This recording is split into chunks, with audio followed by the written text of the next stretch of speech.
une chaîne YouTube. Donc, je refais un live que vous avez déjà entendu. Donc, si vous ne désirez pas réentendre les mêmes choses, vous pouvez zapper. Oui, bonjour, Yona. Oui, ça va, merci. Alors, bonjour à tous ceux qui sont là.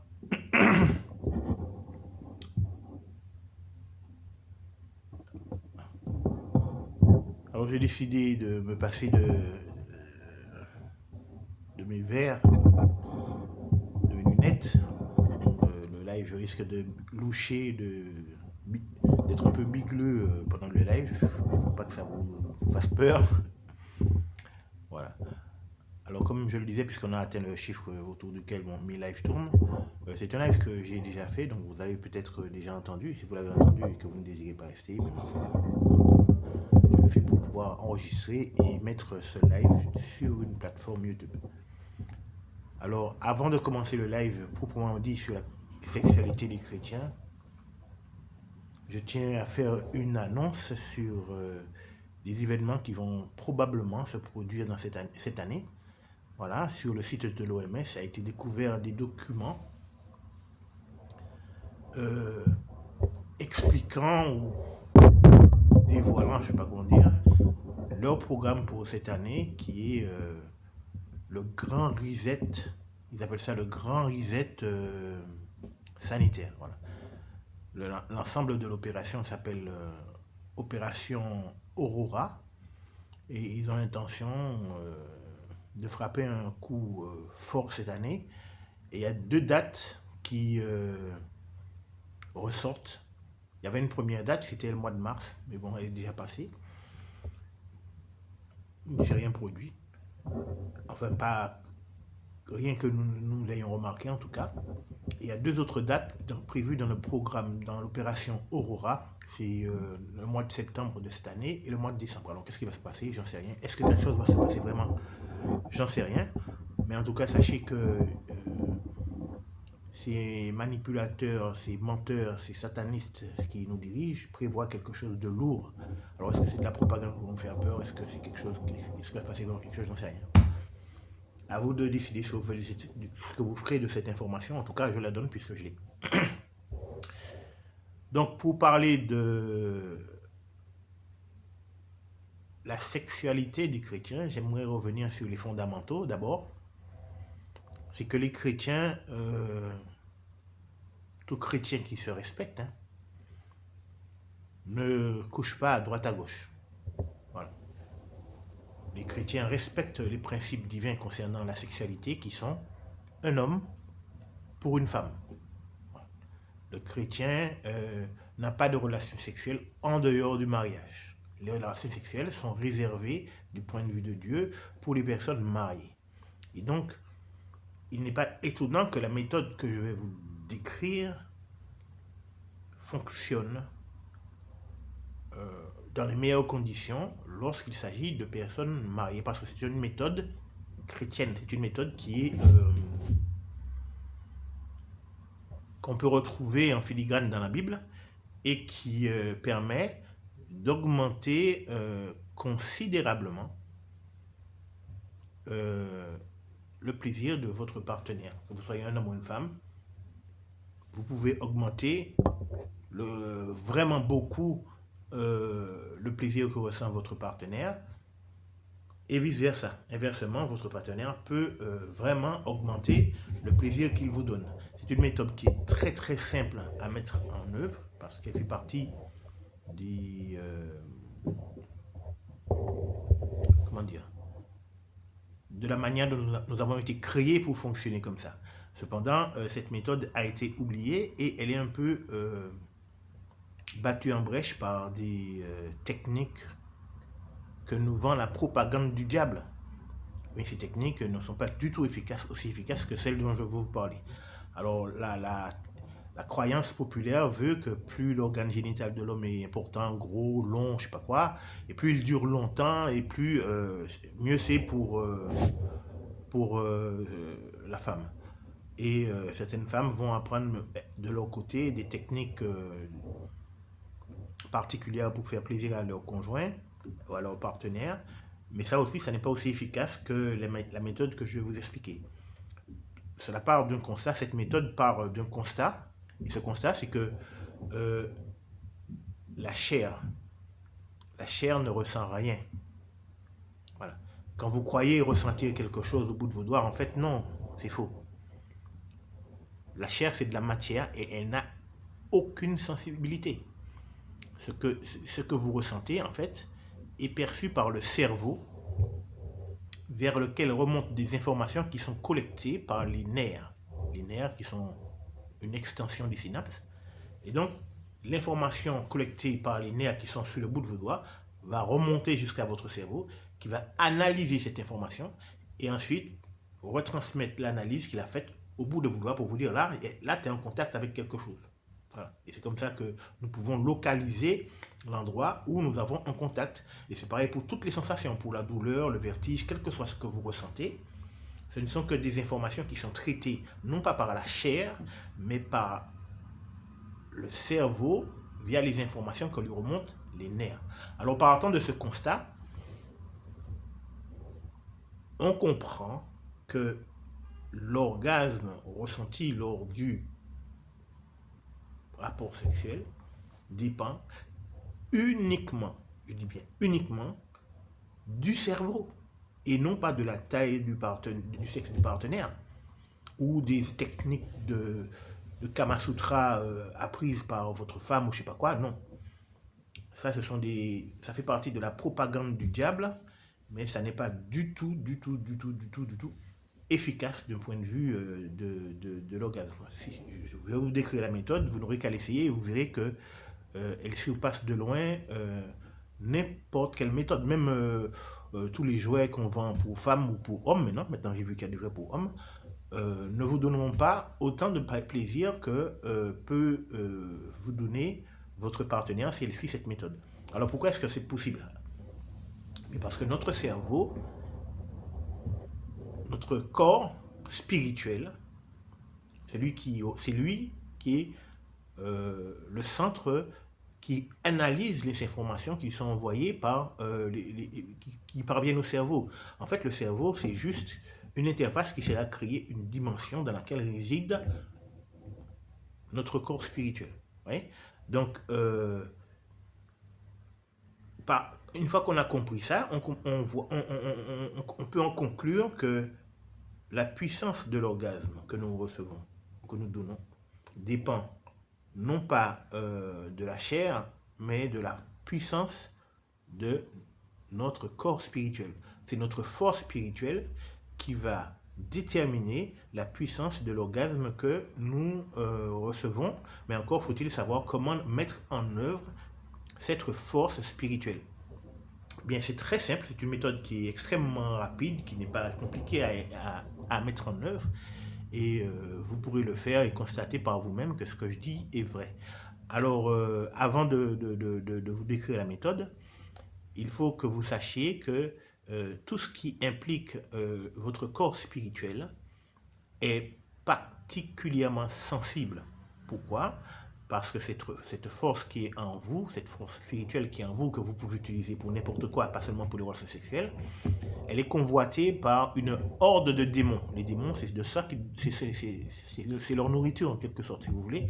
Parce que depuis qu'ils ont péché contre Dieu en Éden, en ayant des relations sexuelles avec des femmes et en désobéissant à Dieu, eh bien, ils sont privés de cette énergie qui vient de Dieu. Et donc, ils n'ont pour unique solution pour se nourrir, entre guillemets, se nourrir, hein, pour, comment dire, pour renouveler leur force, ils n'ont pour unique solution que de piller les êtres humains. Les animaux n'ont pas cette force spirituelle parce que leur esprit est déjà très faible. Et donc les êtres humains sont leur seule source de nourriture. Et c'est pour ça qu'ils sont aux aguets et à la moindre occasion, ils vont sauter sur vous pour vous dépouiller de cette force spirituelle. Et ils ne peuvent le faire que lorsque des conditions sont remplies. C'est-à-dire que lorsque vous péchez en impliquant votre corps spirituel. Vous voyez? Et notamment, lorsque vous avez des relations sexuelles, comme vous allez le voir, cette méthode fait un usage complet de votre force spirituelle. Et si vous avez des relations sexuelles avec une personne qui n'est pas votre conjoint, eh bien, vu que vous péchez, vous allumez comme un phare dans votre cerveau, dans la dimension où votre corps spirituel est, et vous attirez à vous inévitablement des démons qui vont se nourrir de la force spirituelle de votre esprit. Votre esprit a des connecteurs, on va appeler ça des connecteurs, c'est pour illustrer, hein, sur lesquels vient se brancher l'Esprit Saint. Et ces connecteurs sont, bien sûr, c'est pas de la matière, c'est de l'énergie. Et ces connecteurs, ça, ce sont ces choses-là. Le mot connecteur, c'est juste pour nous aider à comprendre. Hein. L'Esprit Saint vient se brancher à ces connecteurs-là pour amplifier nos émotions, nos sentiments, nos relations, tout ça. Mais les démons, eux, qu'est-ce qu'ils font? Donc, c'est ces connecteurs qui servent à recevoir l'Esprit Saint, qu'ils vont dévorer. Et ils vont affaiblir votre capacité à ressentir des émotions fortes. Ils vont en quelque sorte diminuer votre conscience. Parce qu'ils vont dévorer votre corps spirituel, ce qui dans votre corps spirituel leur est accessible. Et c'est particulièrement pratique pour eux lorsque vous avez des relations sexuelles en dehors du mariage, parce que c'est un péché et Dieu vous enlève sa protection. Donc, ils vont foncer sur vous et vous dévorer. C'est pourquoi je vous mets en garde et ne dites pas que je ne vous ai pas averti. Cette méthode, dont je vous recommande déjà de n'avoir de relations sexuelles qu'avec votre conjoint, et si vous utilisez cette méthode avec votre conjoint, vous ne risquez rien, à moins que votre conjoint soit un sorcier ou une sorcière. Alors là, c'est une autre chose. Mais en tout cas, si votre conjoint ou votre épouse ou votre mari ne touche pas à la sorcellerie et que vous utilisez cette méthode, vous ne risquez rien. Alors, comment ça se passe? Eh bien, pendant les relations sexuelles, il suffit, c'est très simple, de penser à votre partenaire, de vous imaginer même en train de faire ce que vous êtes en train de faire. L'acte que vous êtes en train de pratiquer, il faut vous le visualiser dans votre esprit. Et ça permet, si vous voulez, le fait de visualiser, de vous visualiser avec votre femme en train de faire l'amour, ça permet à vos deux esprits de se connecter. Voilà.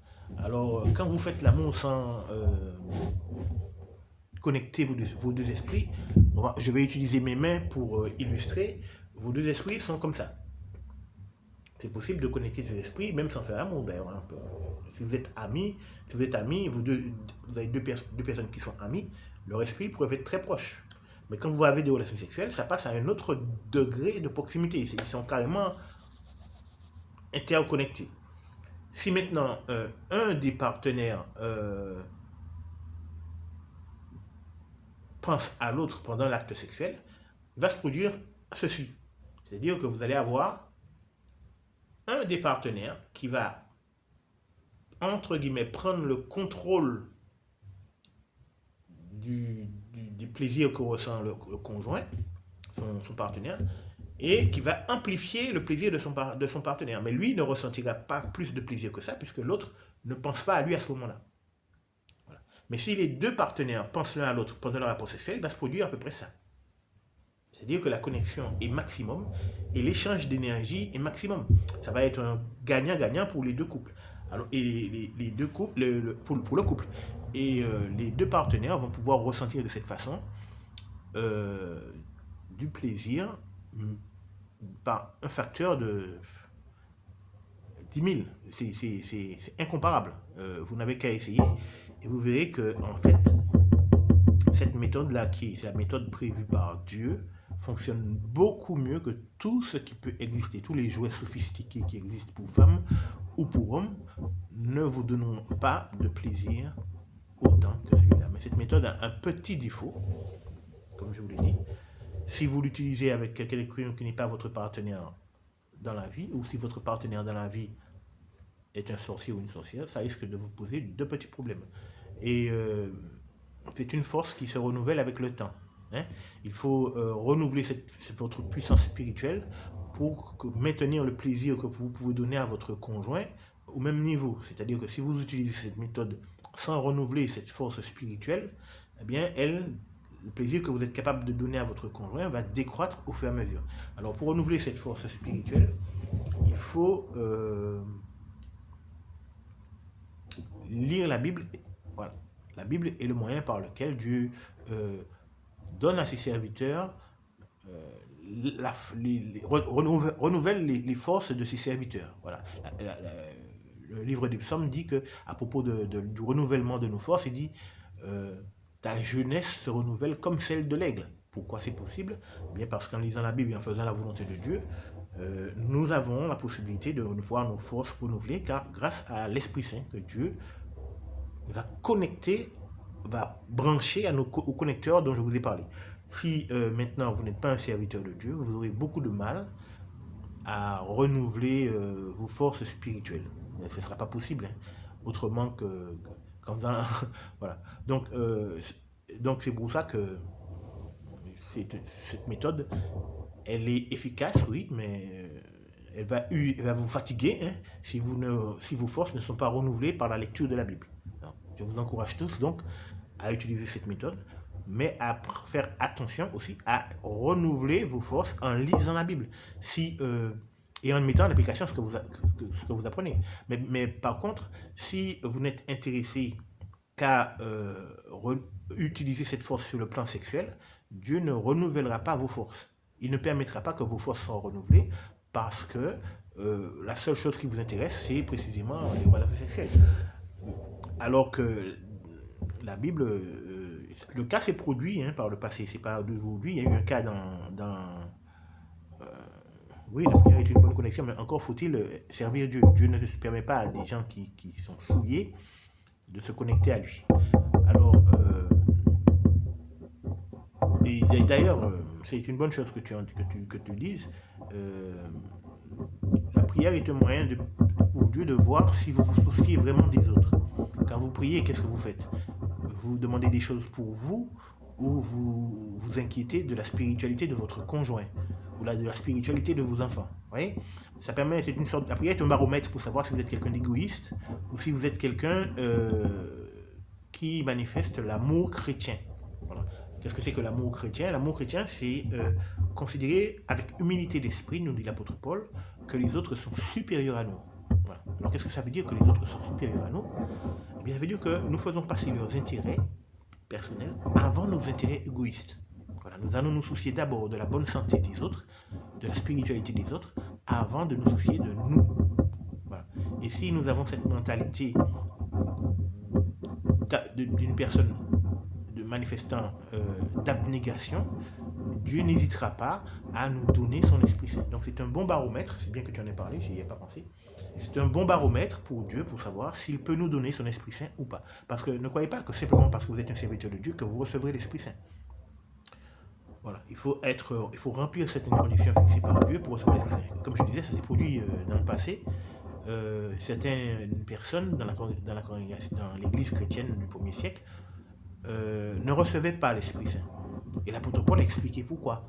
L'apôtre Paul a dit, mais c'est parce que vous demandez pour de mauvaises raisons. Vous demandez, mais vous ne recevez pas. Et vous ne recevez pas parce que vous demandez pour de mauvaises raisons. Vous demandez pour satisfaire vos désirs égoïstes. Voilà. Donc si nous sommes mus par un désir, uniquement par le désir de dépenser pour les relations sexuelles, ça ne marchera pas. Dieu ne nous donnera pas son Esprit Saint. Certes, oui, c'est vrai. Donc, pour que Dieu vous donne son Esprit Saint, il faut que vous soyez motivé par le désir de le servir lui et de servir les autres. Voilà. Parce qu'il ne s'agit pas seulement d'aimer Dieu, mais il faut aimer son prochain. Parce que celui qui n'aime pas son prochain qu'il voit ne peut pas aimer Dieu qu'il ne voit pas. D'accord? Donc, c'est une nécessité pour recevoir l'Esprit Saint que de manifester l'amour chrétien. Jésus-Christ a dit, à ceci, tous reconnaîtront que vous êtes mes disciples si vous avez de l'amour entre vous. Voilà. Donc, si vous n'avez pas d'amour, vous ne pouvez pas recevoir l'Esprit Saint. Dans 1 Corinthiens chapitre 13, l'apôtre Paul disait que l'amour, c'est le plus grand de tous les dons. Celui qui n'a pas d'amour, tout ce qu'il peut faire pour les autres ne sert absolument à rien.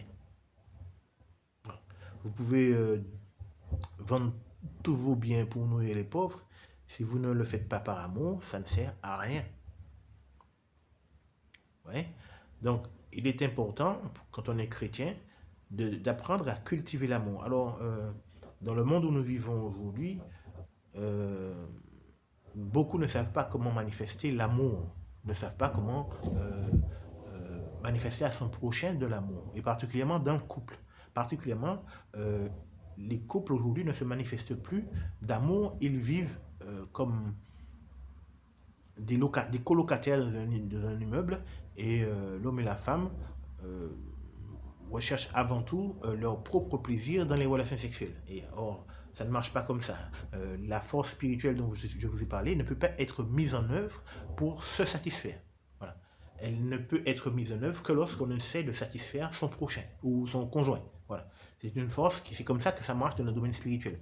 Vous ne, dans la plupart des cas, pas dans tous les cas, mais dans la plupart des cas, vous ne pouvez pas utiliser cette force spirituelle que Dieu vous donne pour vous-même. Par exemple, un exemple très simple que je prends, l'apôtre Paul, euh, à force d'être lapidé par des opposants à la vérité, a fini par avoir un œil crevé. Mais il n'a jamais pu guérir son œil crevé. Alors qu'il ressuscitait des morts, il guérissait des gens autour de lui, mais lui-même n'a pas pu utiliser pour lui cette force que Dieu lui donne. Oui. Donc, bon, c'est un exemple un peu extrême, mais c'est pour tout ça pour illustrer le fait que cette force que Dieu donne à ses serviteurs, elle est destinée à être utilisée en grande partie pour autrui. D'accord? Je n'ai pas compris ce que tu dis de l'Ouest. Donc, euh, elle ne peut être utilisée que pour autrui. La, la partie que vous pouvez utiliser pour vous, c'est pour renforcer votre spiritualité, revêtir la personnalité du Christ, revêtir les armes de la justice, que sont le bouclier de la foi, l'épée de l'esprit, le casque de l'espérance du salut, la cuirasse de la justice, la ceinture de vérité, l'équipement de la bonne nouvelle, pour produire des fruits, les fruits de l'esprit qui sont l'amour, la joie, la paix, la longanimité, la bienveillance, la douceur, la bonté, la foi et la maîtrise de soi. Pour cultiver d'autres fruits comme la sagesse, l'intelligence, la perspicacité, la capacité de réflexion, le discernement, la finesse, enfin bref.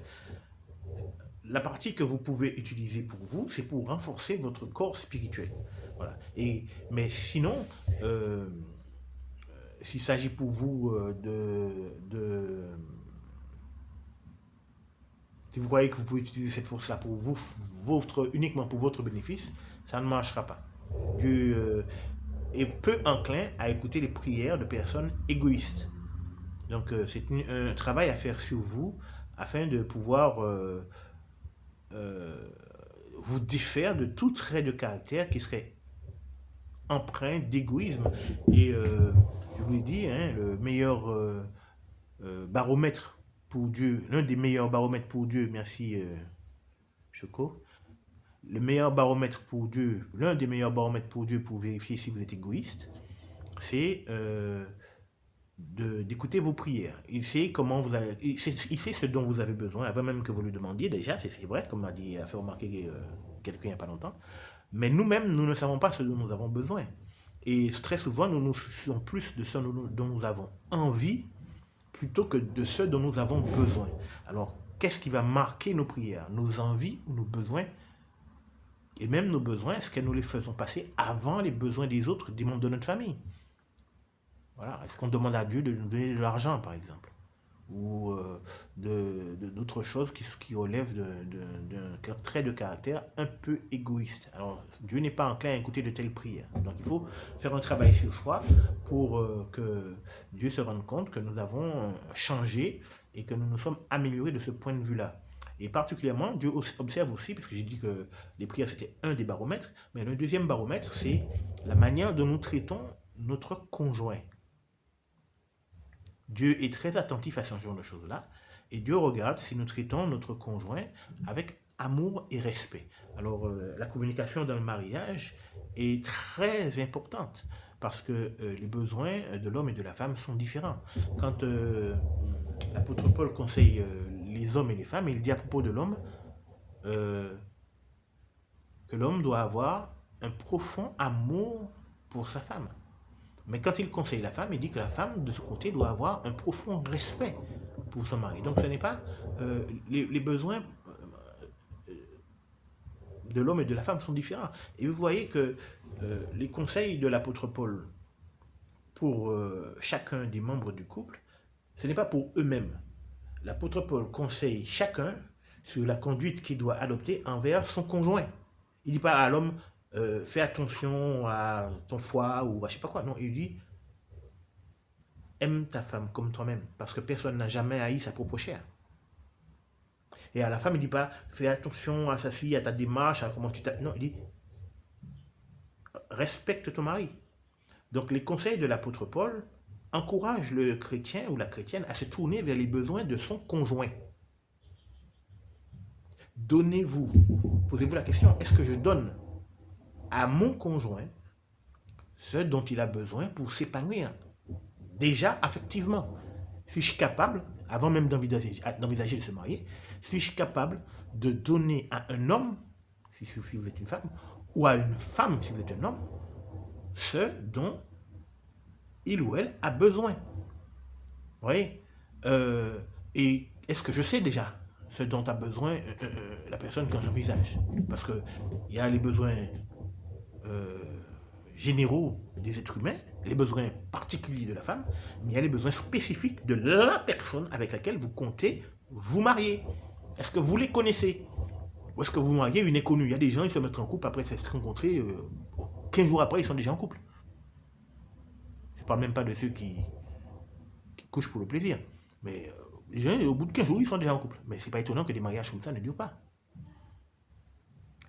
Vous devez être déterminé dans votre tête à faire durer votre mariage. Ce n'est pas un engagement à prendre à la légère, parce que Jéhovah est celui qui surveille ce genre de choses. Dieu fait venir sur chacun d'entre nous la punition pour nos négligences. Si vous vous montrez négligent envers votre conjoint, votre femme ou votre mari, vous aurez à rendre des comptes à Dieu. Parce que Satan, le diable, fait la guerre aux familles. Satan, le diable, fait la guerre aux époux et aux épouses pour qu'ils soient infidèles, pour qu'ils se quittent. Donc, si vous faites preuve de la moindre négligence, votre couple ne durera pas. La plupart du temps, lorsque les gens se mettent ensemble, ce qu'ils cherchent, c'est à satisfaire leurs propres désirs. Égoïste. Ah, je veux que ma femme fasse ça, fasse ça, fasse ça.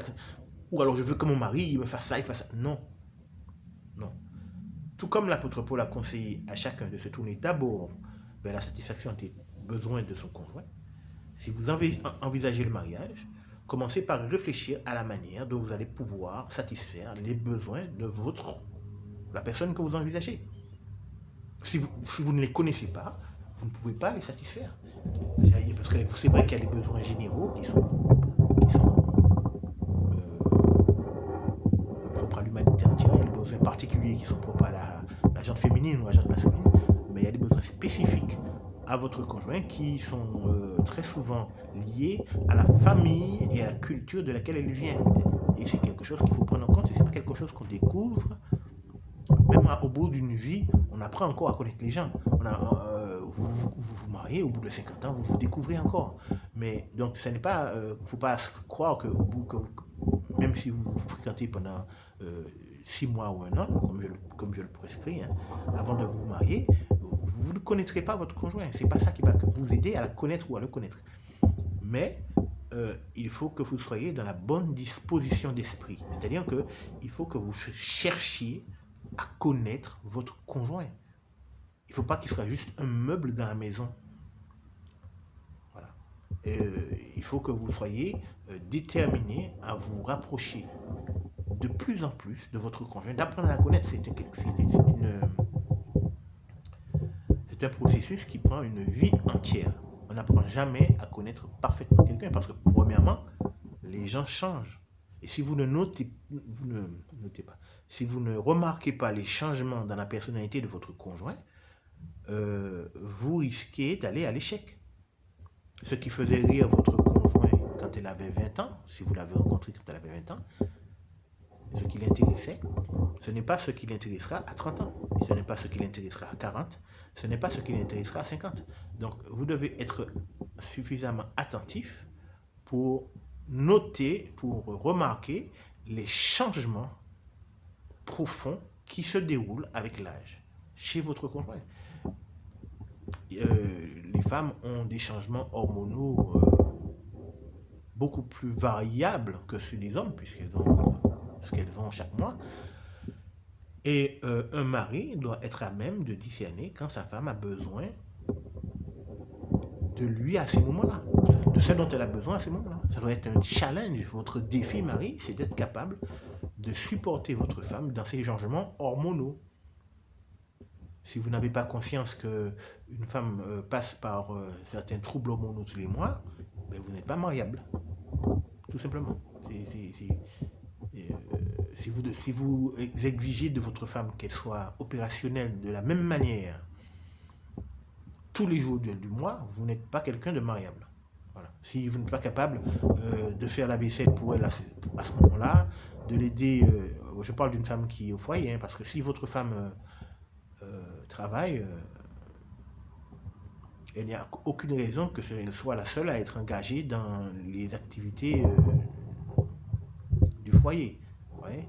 Ça, c'est une caractéristique des hommes aujourd'hui qui veulent bien que leurs femmes travaillent, mais qui ne les aident pas dans la charge du travail qu'il y a au foyer. Alors, il ne faut pas vous étonner qu'une femme comme ça, qui est épuisée par le surcroît de travail, ne soit pas,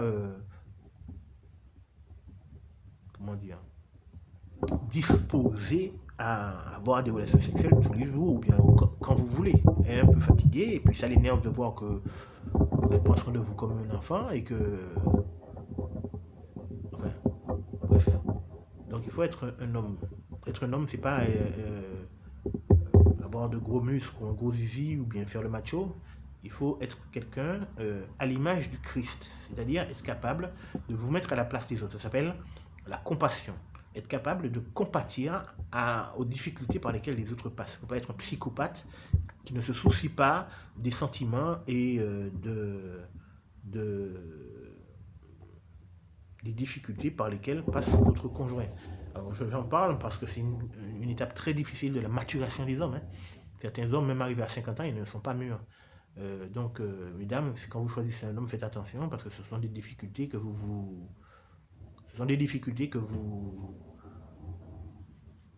vous préparez. Hein. La beauté, c'est beau, la beauté, c'est bien. Hein. Le charisme, c'est une bonne chose, hein, mais ça, c'est des signes extérieurs qui n'entrent pas en ligne de compte quand il s'agit de faire fonctionner un foyer. Quand il s'agit de faire en sorte qu'un couple marche, c'est autre chose. La compassion, l'intelligence émotionnelle, ce sont des choses qu'il faut noter chez votre conjoint. Si c'est tout dans l'apparence, tout dans le costume, tout dans la démarche ou dans le chat, ça n'aidera pas quand les vraies difficultés vont commencer. Et je ne vous parle même pas de la naissance des enfants, parce que là, c'est autre chose. Et donc, votre couple ne durera pas et je vois lui s'en mêle. C'est-à-dire qu'il voit que votre couple n'est pas fonctionnel, il y a des problèmes et que ces problèmes doivent être réglés pour qu'il vous bénisse, pour qu'il vous donne son esprit et qu'il renouvelle la force sexuelle dont j'ai parlé. C'est sûr que si vous êtes un amant émérite, votre femme aura tendance à pardonner votre manque d'initiative dans les tâches ménagères. Mais il ne faut pas compter que sur ça. Il faut vraiment être attentif aux besoins de votre conjoint sans pour autant donner l'impression que vous êtes faible. Parce que ça aussi, les femmes aiment bien les hommes forts. Mais bon, faut pas, elles ne sont pas masochistes non plus. Elles ne vont pas supporter très longtemps d'être traitées comme des esclaves, comme des servantes. Personne n'aime ça. Voilà. Donc, il faut faire sa part dans le couple pour que ça marche. Et non pas simplement pour que vous, messieurs, vous ayez tous vos besoins satisfaits quand vous voulez. C'est pourquoi le conseil que l'apôtre Paul donne aux hommes est spécifiquement axé sur l'amour, parce que l'homme, c'est lui qui possède l'autorité dans le couple. l'autorité a été donnée à l'homme. L'homme est le chef de la femme. Il n'y a pas de débat, c'est comme ça. Mais celui qui fait un usage de son autorité alors qu'il n'a pas d'amour va blesser autrui. Et ça, c'est pas seulement dans le couple. Hein. Vous voyez bien, c'est les malades mentaux qui nous dirigent. Hein. Ils ont essayé de nous tuer en 2019 et ils essayent de le recommencer encore maintenant cette année d'après le plan qui a été découvert. Voilà. Donc ils ont l'autorité, c'est clair. Hein. Mais ils n'ont pas d'amour pour nous. Au contraire, ils veulent nous tuer parce qu'on serait trop nombreux d'après eux. Donc, l'autorité qui est exercée sans amour ne sert qu'à faire du mal à autrui. Donc, cette autorité que vous recevez, veillez à l'utiliser avec amour. Comme Jésus-Christ a démontré un amour pour ses disciples. Il n'a pas fait que mourir. Jésus-Christ n'a pas fait que mourir au poteau pour nous. Hein. Beaucoup de personnes pensent que c'est la seule manière dont Jésus-Christ a manifesté l'amour. Non, non. Quand il était avec ses disciples, il leur a dit vous m'appelez enseignant et seigneur, et vous faites bien. Et comment se fait-il que je suis parmi vous comme quelqu'un qui sert et non comme un seigneur? Vous voyez, Jésus-Christ était avec ses serviteurs, avec ses disciples, comme un esclave. Il se comportait en serviteur. C'est lui qui servait, c'est lui qui s'occupait des autres. Vous voyez?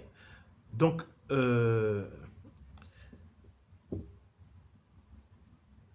nous devrons prendre exemple sur Jésus-Christ, qui est l'homme parfait, l'homme par excellence, qui prenait soin des autres. Il prenait le temps de s'occuper de ses disciples, de savoir comment ils allaient. Alors, bien entendu, l'homme doit consacrer beaucoup de temps à sa spiritualité, parce que ses prières doivent être écoutées. Si vous ne consacrez pas de temps à votre spiritualité, vos prières risquent de ne pas être écoutées non plus. Donc, la femme doit comprendre que son mari doit passer du temps à étudier, à lire la Bible, à méditer, à prier. Et ça peut impliquer des nuits sans sommeil. Nous vivons dans un monde extrêmement mauvais et lorsque certaines difficultés émergent, l'homme peut avoir besoin de passer 1, 2, 3, 4, 5, voire une semaine sans dormir. Ça arrive. Lorsque l'homme prend vraiment au sérieux sa vie de famille, par exemple, si vous avez des enfants et que vous vous rendez compte que les enfants commencent à toucher à la drogue, à avoir des mauvaises fréquentations, à vouloir avoir des relations sexuelles alors qu'ils n'ont même pas encore enlevé leur couche, ce genre de problème ne peut pas être traité à la légère, il ne peut pas être traité sans l'aide de Dieu. Le mari, dans des moments difficiles comme celui-là, va chercher l'aide de Dieu pour régler ces problèmes-là, ces problèmes qui sont vraiment très importants, puisqu'il s'agit de l'avenir de vos enfants. Donc la femme doit pouvoir comprendre que son mari a besoin de se fortifier. Et c'est pas quand les problèmes arrivent que vous allez rechercher l'aide de Dieu. Vous voyez ce que je veux dire? C'est pas quand les problèmes sont là que vous allez dire ah, qu'est-ce que Dieu m'a dit de faire? Non. Il faut déjà avoir de bonnes relations avec Dieu d'abord, avant que les problèmes n'arrivent. Vous voyez, c'est pas pour prendre un exemple très simple. Quand les enfants sont à l'école, on vous dit dans 15 jours, il y a un contrôle, une évaluation sur les acquis. Qu'est-ce qu'ils vont faire? Ils vont attendre la veille pour réviser? Non. Il faut venir à l'événement en étant préparé. Voilà. Et donc, vous, père, vous savez que vos enfants vont vous causer des problèmes. C'est pas nouveau. Vous avez causé des problèmes à vos parents, vos enfants, ou vous causez des problèmes. La vie, il n'y a pas que ça. Il y a plein de problèmes aussi. Il n'y a pas que les problèmes des enfants. Mais en fait, vous savez que la vie va vous réserver des difficultés. Vous n'allez pas attendre que ces difficultés arrivent pour chercher à vous préparer en ayant de bonnes relations avec Dieu.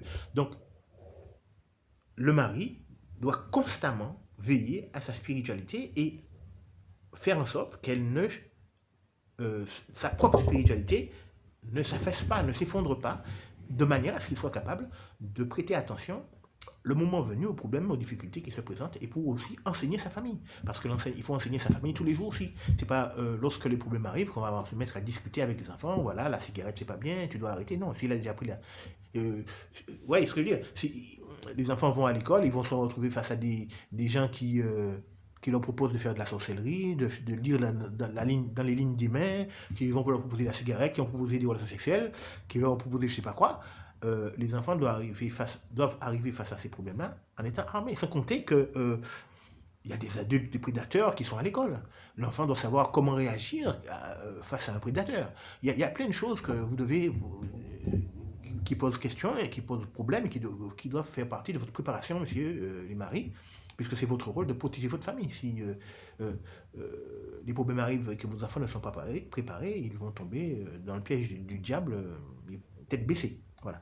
Et donc, c'est sur ce genre de choses que Dieu regarde pour donner son Esprit Saint. Est-ce que vous êtes à la hauteur de la tâche qu'il vous a confiée, ou est-ce que vous êtes là en mode vacances tous les jours de l'année? Voilà, ça ne risque pas de lui plaire. Et les femmes, de leur côté, doivent manifester à leur conjoint un profond respect. Alors pourquoi est-ce qu'il parle d'amour pour les hommes, tandis qu'il parle de respect pour les femmes? Mais parce que les femmes ne pourront pas aimer un homme qu'elles ne respectent pas. Donc les maris, c'est vrai, doivent se montrer dignes de respect, mais la femme doit se souvenir que l'homme a reçu de la part de Jéhovah l'autorité. Et manquer de respect au mari, c'est manquer de respect à celui qui a reçu l'autorité de la part de Jéhovah. C'est arrivé très souvent dans la Bible que des personnes manquent de respect à quelqu'un qui avait reçu de Jéhovah l'autorité. Par exemple, à plusieurs reprises, les Juifs ont fait des reproches à Moïse en lui disant tu n'es pas le chef, pourquoi tu joues au chef sur nous? Et ça s'est terminé à chaque fois par un massacre. Lorsque Dieu entendait les Juifs rouspéter après Moïse, il les tuait à l'appel. Donc, ça montre une chose, c'est que lorsque quelqu'un reçoit l'autorité de Dieu, ce n'est pas à nous de décider, non, il n'est pas digne de cette autorité, et je suis plus digne que lui. Non, non, restez à votre place. Si Dieu avait voulu vous choisir, il vous aurait choisi. Donc, dans le couple, c'est pareil. Dieu a décidé de donner l'autorité à l'homme, respectez cette autorité. Maintenant, parce que c'est en respectant l'autorité que Dieu donne à l'homme, c'est Dieu que vous respectez. Et puis en plus, ça vous aidera, ça sera encore plus facile pour vous de respecter votre mari, parce qu'il arrive parfois, malheureusement, que les hommes, pas que parfois, ça arrive souvent, nous sommes imparfaits, que les hommes ne se montrent pas dignes du respect de leur femme. Mais néanmoins, malgré tout, la femme doit respecter son mari et se soumettre à son autorité à cause de Jéhovah. Maintenant, si le mari réclame de la femme des choses, notamment sur le plan sexuel, que Jéhovah n'agrée pas, la femme peut bypasser l'autorité de son mari pour se soumettre au commandement de Dieu. Donc, la spiritualité de la femme doit être suffisamment forte pour qu'elle puisse dire à son mari, non, ça je ne fais pas, parce que Dieu interdit ce genre de choses. Donc il faut qu'elle sache, qu'elle soit imprégnée des commandements divins pour qu'elle sache ce que Dieu autorise et ce que Dieu n'autorise pas. Voilà. Parce que certaines fois, il arrive souvent que les hommes déraillent un peu sexuellement et proposent à leurs femmes des choses totalement abominables.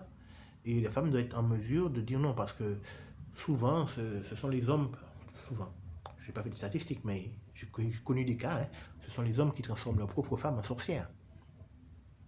Il arrive que ce soit les pères, des fois même, qui transforment leur fille en sorcière. Le prédateur peut être à la maison. Donc, il faut que la spiritualité de la femme soit suffisamment forte, même si c'est à son mari qu'il revient la responsabilité d'enseigner la famille. Mais l'étude personnelle, c'est une responsabilité de chacun, aussi bien de l'homme que de la femme. Parce que la Bible dit bien que nous devons nous méfier de tout. Nous devons nous méfier de tous. C'est-à-dire quoi? Se méfier de tous. Pas se mettre à avoir des suspicions vers son mari, non. Mais c'est pas parce que le mari enseigne que la femme doit avaler tout ce qu'il dit. Elle doit vérifier dans la Bible si ce qu'il dit est vrai. Est-ce que ce que mon mari dit est vrai? Et un homme qui est spirituellement éveillé, qui a une maturité spirituelle suffisante, ne se vexera pas que sa femme vérifie ses dires. D'ailleurs, il s'en réjouira. Ça veut dire qu'elle est mûre spirituellement. Et plus une femme est mûre spirituellement, moins il y a de problèmes dans le couple. Ce qui vaut aussi pour le mari. Voilà. Et donc, si vous avez la maturité spirituelle, votre maturité spirituelle fera que votre force que vous pouvez utiliser pour la sexualité sera renouvelée automatiquement par Dieu. Il ne vous posera même pas de questions. Mais il faut savoir que la maturité spirituelle, ce n'est pas comme la maturité physique. Quand vous mangez, vous ne choisissez pas de grandir, vous grandissez en fonction euh, de ce que vous avez dans vos gènes. Vous grandissez parce que vous mangez. Ouais?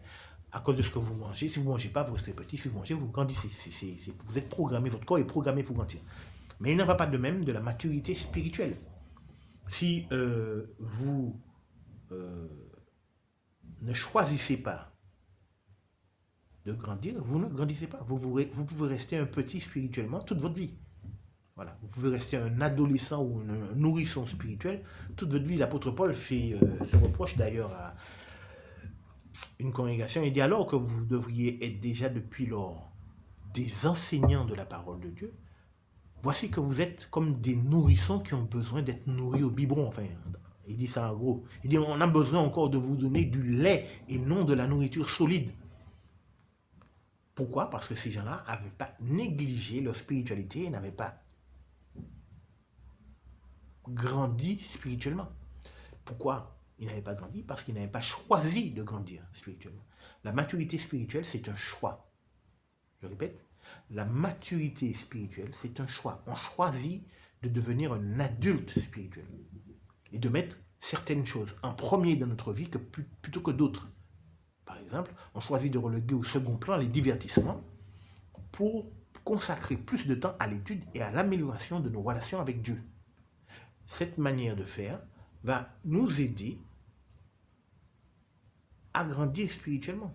Voilà. Donc il faut décider dans notre tête, il faut décider à devenir des adultes spirituellement et à rechercher dans la Bible quels sont les signes de la maturité spirituelle, les signes que nous sommes parvenus à l'état d'adulte. Voilà. La Bible enseigne toutes ces choses et si nous ne les connaissons pas, c'est parce que nous ne lisons pas la Bible assez. Donc, sur ces bonnes paroles, je vais terminer le live. Donc, je vous encourage à croître vers la maturité spirituelle. Voilà. Et vous découvrirez beaucoup d'autres choses si vous faites l'effort de croître vers la maturité spirituelle, en plus de celles que je vous ai racontées aujourd'hui sur la sexualité. Alors, je vous souhaite une bonne fin de journée, hein, qui est déjà bien entamée. Et puis j'espère que ce live aura été utile. C'est très simple de mettre en œuvre les conseils que je vous ai donnés. Il vous suffit de penser à votre partenaire pendant les relations sexuelles et vous verrez que la différence est énorme. Alors je vous souhaite une bonne fin de journée et puis au prochain live. Alors mes lives qui vont venir, ce sont des lives que j'ai déjà fait parce que comme je vous l'ai dit, je veux réenregistrer mes lives afin de les mettre sur une chaîne YouTube. Je ne savais pas comment faire avant, mais j'ai découvert maintenant la méthode à utiliser et c'est ce que je fais à partir de maintenant. Donc tous les lives que j'ai fait précédemment, avant d'en faire de nouveau, je vais les refaire et puis quand je les aurai refaits, je vais faire des lives nouveaux. Mais de toute façon, comme je ne fais pas de préparation particulière, même si vous avez déjà assisté à un live, je donne des informations nouvelles à chaque fois. Donc vous bénéficiez quand même du fait de réécouter le live. En tout cas, si vous aimez les choses spirituelles. Alors, je vous souhaite une bonne soirée et puis à bientôt.